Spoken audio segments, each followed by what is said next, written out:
Serious. Okay. So thank you both for taking the time to speak with me today about your new film, Bloodthirsty. Thanks for having us. Michael. I thoroughly enjoyed the film, and I thought it was a different take on the werewolf subgenre. Definitely. Yes. Lauren, let's start with you. It's a wonderful female-driven horror film that there are not enough of those right now. Yes. What was it about the script for Bloodthirsty that drew you into it?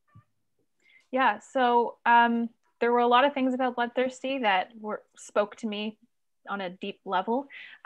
One of them definitely being the fact that it is female-led, that it's a female story, that it was also written by females, that it's directed by a female, a lot of females on the crew. So it has, it's just going to have a different voice and a different essence to it than most horror films. I was really excited to explore that and see what that would be like. Also, Gray's character is queer, and I'm queer in real life.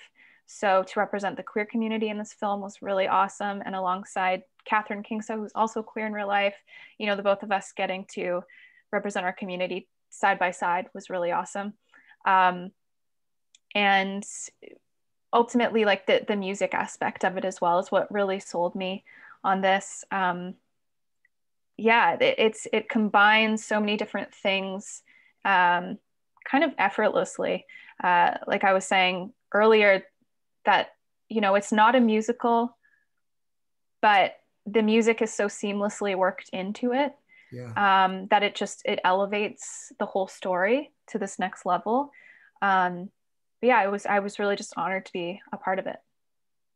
So Lauren, in the film you play a singer. Are you a singer in real life? Was that your vocals in the film? Yeah, so I'm a singer-songwriter in real life as well. Everything was written by Lowell, who co-wrote the film. But yeah, it was my vocals.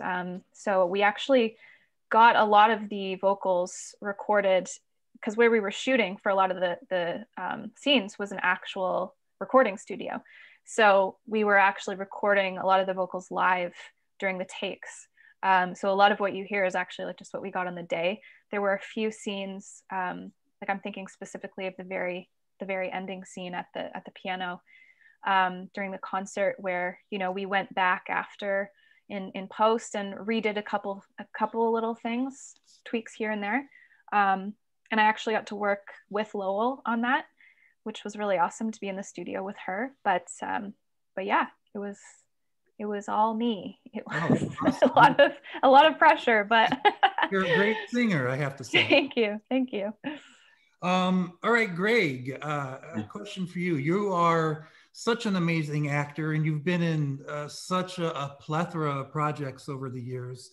Thank you. You're no stranger to working on a project with werewolves because you started in the great series Bitten. How was it to work on another werewolf project? It was great. The thing about wolves or werewolves, I think that resonates with the modern audience is we live in a very digitized world, and everything's so much is automated, and we live at a distance from each other. But there's something very immediate about the wolves. That's its appetite, and it's the violence, and it's something it's very unforgivingly recognizable. We all have that in us. We all have darker impulses. It's part of 6 million years of human evolution. We have the hunter and the killer inside of us. And although that energy can be destructive when it's channeled and when it's acknowledged, it also creates some beautiful art, some extraordinary achievements.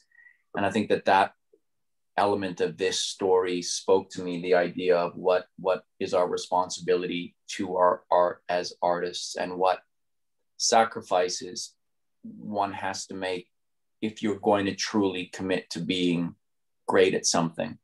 And so much of our life we spend in the service of an idea we have of ourselves or what someone else has of us, or not wanting to offend, or being polite, or you know, just not wanting to rock the boat. And this character really challenges Gray to get past that and to not worry about being pretty or kind or polite or pleasant, but just to be honest, whatever that is, to push past expectation and get to that true place where it's just you as you really are.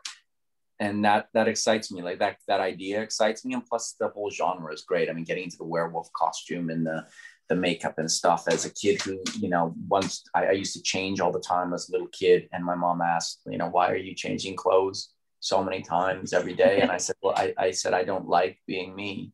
So that escapism of becoming a werewolf was pretty cool as well. Well, in the film, you both were subjected to the prosthetic makeup for your parts.